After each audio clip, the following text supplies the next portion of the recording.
Hi, I'm Liam Dann, New Zealand Herald Business Editor-at-Large, and welcome to a brand new season of Money Talks. This is a podcast about our relationship with money. We're not going to tell you how to get rich, and we're not going to try and pick the next interest rate move. In this series, I'll be talking to some interesting New Zealanders about how money has shaped their lives and what they've learned about it through the years. Today, I'm talking to former stand-up turned broadcaster and writer Jesse Mulligan. Whether you listen to him on RNZ Afternoons, watch him on The Project, or read his Viva restaurant reviews, you're probably familiar with his work. Kia ora, Jesse. Welcome to Money Talks. Hey, Liam. Thanks for having me. I'm delighted to be here. Yeah, well, look, let's crack into it. First of all, I was just going to ask, because I mentioned I was talking to you, to a lot of people, and I get a lot of queries about restaurant reviews. Yeah. You've got 3 jobs, right? And of them, it seems like that, you know, like you're kind of a bigger persona on TV and then there's radio, but then that one, writing those restaurant reviews, really seems to wind people up. Do you find that? Yeah, people are always really apologetic when they ask for a restaurant recommendation. But I love giving restaurant recommendations because I go out all the time, and there's nothing worse than someone saying, I went out to dinner last night, and I say, where'd you go? And they name some terrible place. I said, why don't you ask me? Yeah, well, the ones I had were people who didn't agree with you, went somewhere that they didn't think was as good or something like that. And then also, I've got to mention, or I'll get in trouble, I've got about 6 friends who live in Martin Ave in Mount Albert. Yeah, Bar Martin. yeah, great review of the bar, which we love, but they all were like, oh, what did he say? What he said about Mount Albert? I can't remember exactly what I said, but I basically implied that their suburb was a cultural wasteland. But I didn't mean that about the whole of Mount Albert, but there is that one bar in the middle of kind of nowhere. Yep. And I don't mind if people disagree with my opinion on restaurants. It's an opinion, right? And I think people... Yeah, there's a few restaurant reviewers out there, fewer than there used to be, but the idea is that you find someone who you align with, right? And if you go to a few places and you agree with me, you think, oh, this is my guy. Yeah. And if you don't, you think, stuff him, I'm going to find someone on Instagram. And actually, people keep reading if they disagree, I find. I mean, you know, like when you write economic opinion, you know, most of the people seem to enjoy really getting wound up. I don't know. The ones I feel bad about are the chefs because they read it very, very, very closely. Yep. And, so, you know, I try and be funny in the review. And so if I make a gag at the expense of something in the restaurant, they tend to take it quite personally. Yeah. I you guess just got to, as you would know, you've got to forget about that when you're writing. You've just got to write for your readers. Absolutely. And then there's 1 or 2 economists who get upset too and put me in blogs, but that's all right. Hey, let's jump back and talk about money. What are your first memories of money? Do you recall sort of when you first might have held it in your hand and so on? Gosh, that's an interesting question. Actually, my first money maker was one Guy Fawkes, and Mum said there was this old tradition in England of stuffing a guy and taking it around the neighbourhood, and you'd say penny for the guy, and so that sounds pretty good. So we made this guy, put him in a wheelbarrow, walked around the block in Hamilton, and made heaps of money. I think people were so confused that they just gave us cash and ended up probably spending it all on lollies. Not much else. I mean, lollies is currency when you're a kid, isn't it? Yeah. I do remember one of my parents, I won't say which one, sending me down to the dairy to buy them a packet of cigarettes for, I think, $2.15 back when that was kind of the normal thing to do. Otherwise, we didn't have heaps of money growing up. You know, like it wasn't a case of if you wanted something, you got it. Yeah. And so it meant that if you were given something, an exciting toy or a computer game or a trip, you really valued it. Yeah. Like we got it. You know, we got the idea that if something outside of kind of food and rent, if money was spent on something else, that was a big deal, which I really treasure that value. Yeah. I mean, what did your parents do? The only thing I could find was that your dad was a values party candidate at one point. I wondered whether that meant it was a slightly hippie-ish sort of upbringing. Yeah, I think that's a bit of a stereotype. I think slightly hippie-ish is a good way of putting it. You know, we grew up on a mostly vegetarian diet. Actually, you know, my parents separated when I was quite young. Mum worked really hard, started as a bank teller, worked her way up, ended up becoming the finance advisor at university, then ran the halls of residence at Waikato University. So hers is a great story. And Dad did bits and bobs. He worked in the office, kind of didn't suit him. So quite young, he started doing his own thing, moved to Northland, started a computer rental business, which I don't know about the business model of computer rentals. He had this brochure of why people should rent a computer. He said, why invest all this money in a new computer when it's just going to be upgraded in a year anyway? But it's probably advice he should have listened to because, of course, all his computers needed upgrading a year later as well. They just got cheaper and cheaper. Yeah, that's right. So middle, But I should say that, Dad did really earned enough money to live a pretty simple lifestyle. That's all he wanted. So he was a believer in that kind of. He wanted I guess a house. the values was the precursor of the Green Party in a lot of ways, wasn't it? Totally. He wanted a house. He wanted a nice coffee and a block of brie each week, and then he was happy. Yeah, it's pretty good. We heard a bit about the fact that you're a Hamilton native and all that sort of stuff. I mean, would you describe it as sort of a classic Kiwi upbringing and a child of the suburbs kind of thing? Totally, and economically, it was very flat. Yeah. I went to just a state primary school and intermediate and high school, and there was never really any awareness that any family had more money than any other family. This is New Zealand in the 80s. Yeah. One time I remember hearing that one of the guys in our rugby team, his dad couldn't afford a pair of rugby boots for him. That was a pretty big deal. That was one extreme. And then the other extreme was I got invited to a birthday party, and apparently the family were so rich that we were going to go to McDonald's for the birthday party. That was the richest family that anyone had ever heard of. Which is pretty when you compare it to what life must be like for kids now. I don't know if kids now have an awareness of the inequality that exists, but I presume they do. I think it's it is. My kids go to a big sort of low decile high school, and they know, although they kind of integrate into it. It's. And rich and poor went camping, right? Yeah, that's right. In the 80s. And actually, I think rich and maybe not poor, but rich and sort of lower middle class would maybe hire a batch for a few nights over the summer. I think it was everyone kind of did the same thing, and no one really noticed if someone had more money than someone else. Yeah. Maybe that's idyllic. Did you? Well, maybe. I guess, I look back at it and there are idyllic aspects, but then you also remember that before the reforms that, if you were probably late teens, early 20s, it was probably it seemed like a less exciting place as well. Think about the places you go to eat now. That was probably pretty rough at that time, right? In Hamilton, it was the Old Flame, which was a smorgasbord, and I think there was a Pizza Hut. Yeah.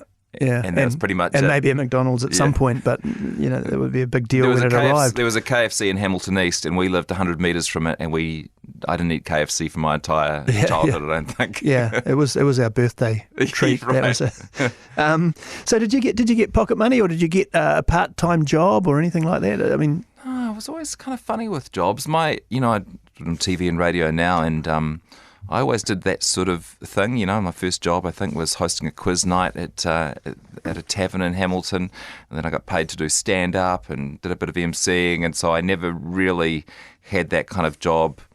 I tell you what I did. I worked at Kmart in Hamilton in the menswear section a few hours a week. That was at university.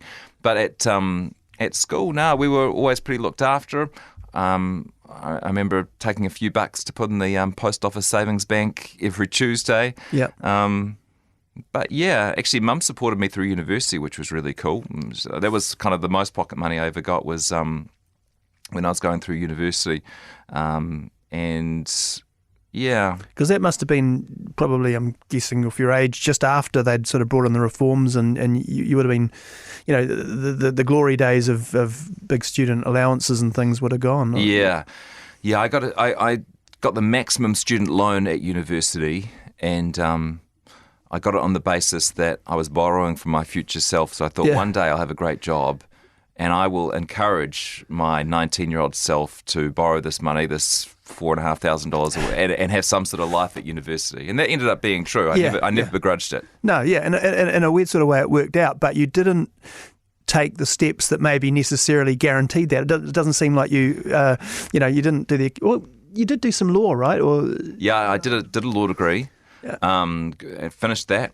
But I kind of got into stand-up comedy and radio when I was at university and kind of went that path instead. Never looked back. So was it a love of being on stage at school or something like that? Was Probably. There always a sense that you were going to have a go at something like that? Probably. I think all entertainers entertainers, media people have this in common, that if you find a place where you are comfortable socially and where you get to meet a few people and you're the centre of attention, maybe makes up a little bit for the fact that you're less comfortable doing that in everyday life. Yeah, and I think you have extreme versions of that. Yeah. People who can only turn it on radio or TV. Yep. And then those of us who are just kind of maybe more comfortable when they put their headphones on and start talking to a mic. Yeah, I mean, did you make choices around what you were studying or doing with a career goal in mind?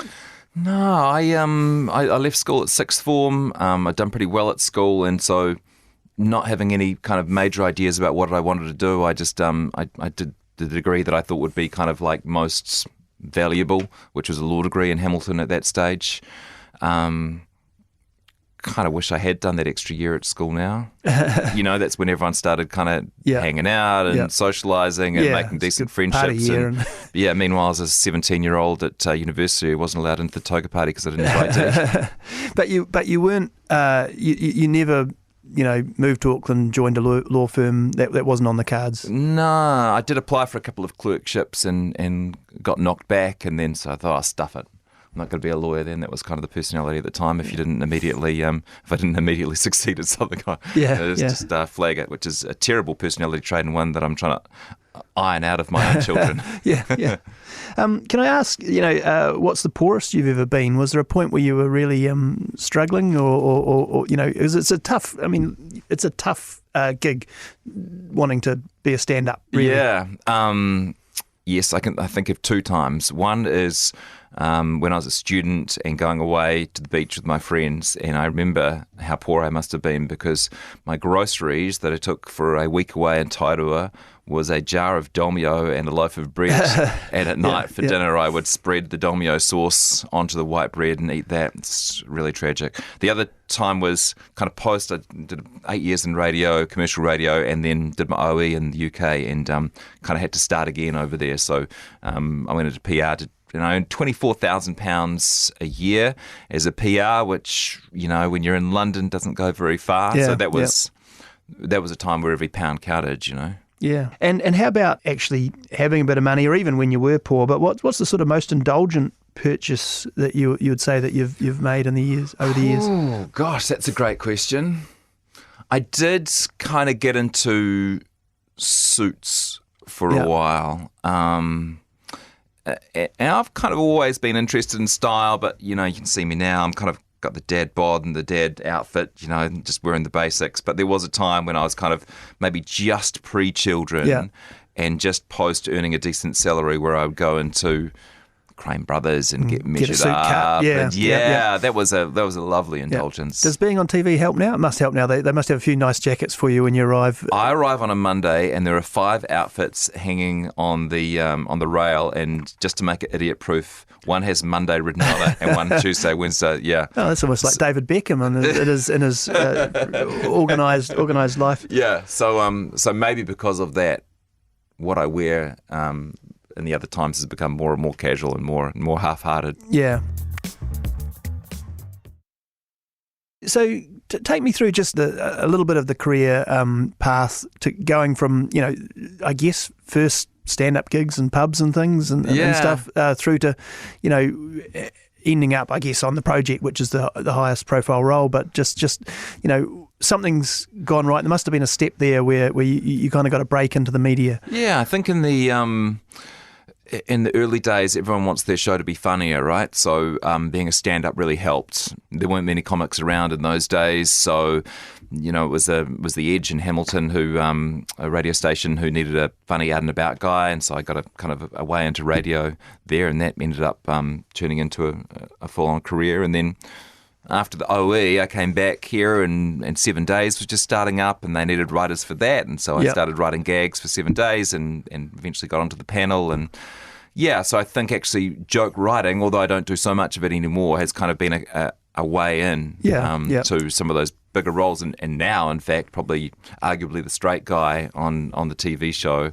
So I've kind of gone from the kind of the funny sidekick through to an anchor role. Yeah, it's interesting. I guess just by hanging around long enough. You kind of, someone said to me, you're almost the guy that you could see doing Q&A or something. You've got and radio's, the RNZ gig is a sort of a mix, I guess, but it's light, but there's some serious interviews on there. Yeah, and actually that's probably an itch that I'd like to scratch more. I love politics and I love economics, and I think, although I've got a great kind of mix of things at the moment, I'd really enjoy turning it's funny, up. It's what you don't do, as I'm probably trying to head the other direction. Yeah, you need to do stand-up, I'm always Liam. trying to get jokes into my columns, but yeah. Through all that, would you say money has been a driver for what you've done? It probably doesn't seem like it when you look at that CV. No, I think it's always been, it's come with it, but never the driver, I don't think.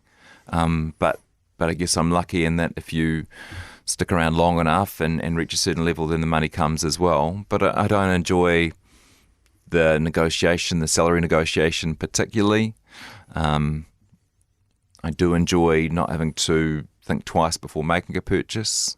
Are you a kind of, do you hit all those financial, without getting too specific, the kind of financial investment advice you might get from Mary Holm or something like that? Do you follow all that stuff, or is it a bit looser? Do you know, I've been reading Mary Holm's column for 25 years, and everything I know about money and everything I do when it comes to money, I've got from her Herald column. And now she's a guest on my radio show as well, but she's, I think New Zealand is so lucky to have her, this impartial, neutral, solid advice.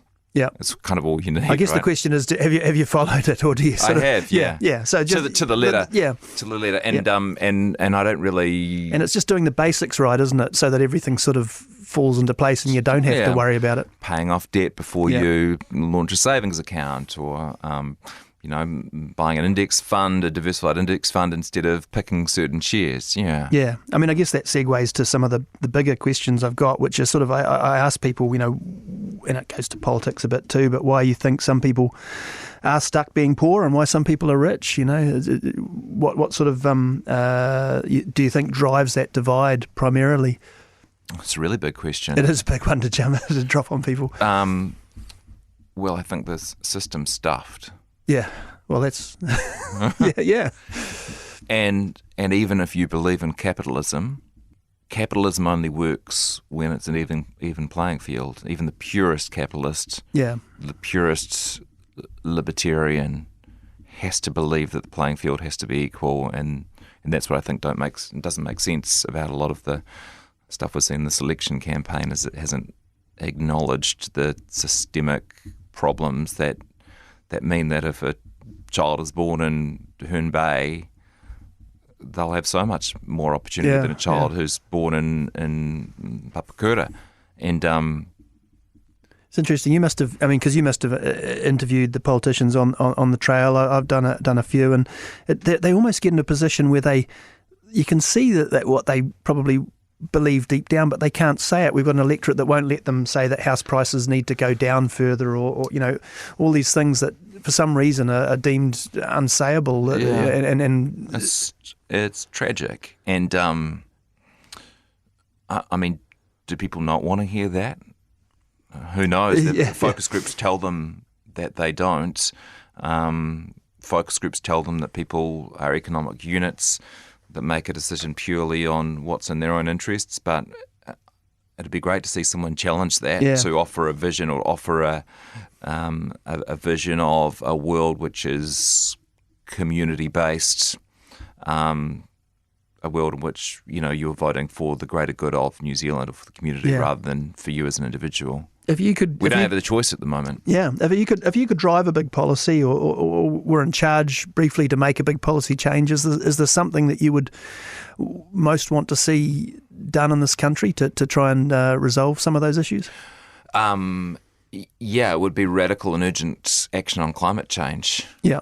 So that's not a political viewpoint. That's I think the hard truth that I think most people would agree that's needed, and yet it's not sort of being offered. Yeah, so you worry about that for your kids, for example? For me. Yeah. for the weather we're having right now. For my parents. Yeah. You know, Yeah. It's not an abstract, you know, thing that's going to happen in several generations. And again, that's not a political viewpoint. I think National voters and Labour voters and there's definitely a Green consensus. There's some people who still find themselves getting wound up about it, but it does seem to be... There is consensus, and yet there doesn't seem to be consensus among political parties that it's an urgent, radical action is needed. Yeah, just go, bang, we're going to be entirely renewable in 10 years, let's all get behind it, and, you know, or 5 years or something. Yeah, and where is the vision? Yeah. You know, when in a debate, when asked what they individually do for climate change, both major party leaders said, I recycle. Recycle does almost nothing for climate change. Yes, that's right. I interviewed Chris Luxon and a week later and said, you know, here's your chance to give me something else. He kind of stumbled around, eventually said electric cars. You know, I think, you know... It's funny, they're not even... We were talking about that today. They actually have a reasonably good policy on driving, opening land up for wind farms, but they don't seem to talk about it, really. Right. It's and they would say that they've... Probably because it's unpopular with some of their base, but yeah. Or they would say that actually they've got good policies, but the media want to talk about dinosaurs and and mudslinging and Winston Peters. Yeah. Hey, being a dad, you've got kids. How many kids have you got? 4. So that's like, I've got 3, and I've got a mate who always says to me that's the new 7. But, so 4 would keep you busy. Yeah, it used to be quite normal having 3 or 4 kids, but now you tell people you got 4 kids, they look at you like you're starting some sort of cult.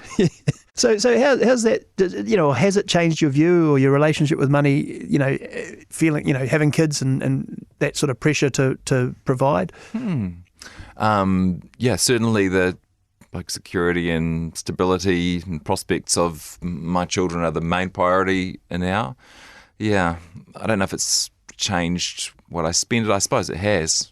There's fewer suits from fancy menswear shops these days. Yeah, I suppose that's right. Although, you know, in some ways it's probably, you know, given what we've talked about with money, your attitudes to money, it's probably more a case of providing them with the values and the stability rather than, you know, things, right? 100%, yeah. I mean, it's actually, this is going to sound like a real sort of inner city urban elite privilege problem, but you know, it's trying to keep them, for me, trying to keep them thinking that they're probably a bit poorer than we are, so that they have a sense of the value of things. That you don't just get something when you ask for it, and we do. I think probably if we give them something, we try and tie it to their behaviour or some, you know, aspect of their life. This is why you're getting this, not just because you asked for it. Sure. Also, we don't want to raise Ponsonby children, don't want to raise kids for whom Saturday you go walk down Ponsonby Road and if you see something nice you buy it. You know, that we're both from Hamilton, my wife and I, and that would be hellish for us to raise kids like that. Yeah, and again, to the people of Ponsonby... Sorry. I'm from Waterview, so I found the Mount Albert stuff very funny. Oh, yeah. One more question about juggling jobs, but I just wanted a little bit more on food, because it is such, certainly in this building, you're known for that. How did you get, where did that come from, that passion for food? And, you know, going back to the dolmio on the bread, you know, is it sort of been a sort of evolutionary process? Totally. The downside of my job now is I take every meal extremely seriously. My wife makes fun of me. She says it's okay to not think about what dinner is going to be tonight, but it all really counts. I used to read the restaurant reviews in London. Didn't have much money, but I would always buy the newspapers on a Saturday and sit down, and the writers over there were incredible. Giles Corrin and A.A. Gill and Toby Young.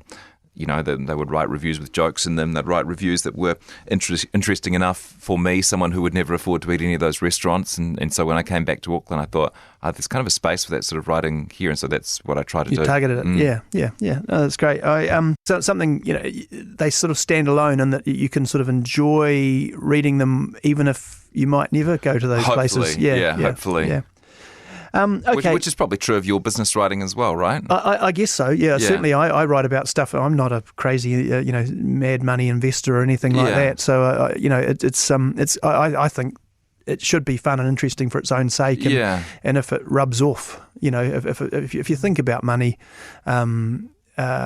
if you get interested in money and you're just sort of following it for interest's sake, it will rub off. I don't know that you'll get rich, but you probably won't be poor. Totally. And that's. I read The Economist, and I've written for The Economist a bit, and I think the one thing that makes that publication stand out is that you can read an article about Indonesian coal mining, and it will be interesting because of the readability of the writing. Yeah. Okay, I better wrap it up. I've got one more question here. You've got 3 jobs. It must be quite a juggle. Are you passionate about sort of staying with that many gigs? Plans for the future in the media? Well, I think I'm probably the last generation of TV presenters, so I'll keep doing on free-to-air TV at least. Yeah. So I'll keep doing that until it closes down, and I won't feel bitter at all when that happens. Yeah. And I think that's true of media in general. Take the jobs when they're offered to you. Don't feel bad when they disappear, and enjoy your moment of being wanted, because there will be a day when you're not wanted. Nice note to leave it on. Upbeat. Look. Thanks, Jesse. It's been a great chat. Thanks for being here. Thanks for being on Money Talks. Thanks so much. This has been Money Talks. Thanks for listening. If you've got feedback, drop me a line at liam.dann@nzme.co.nz. Thanks to my producer, Ethan Sills, and my editor, Leanne McDonald. You can follow Money Talks on iHeartRadio or wherever you get your podcasts, and we'll catch you again next week.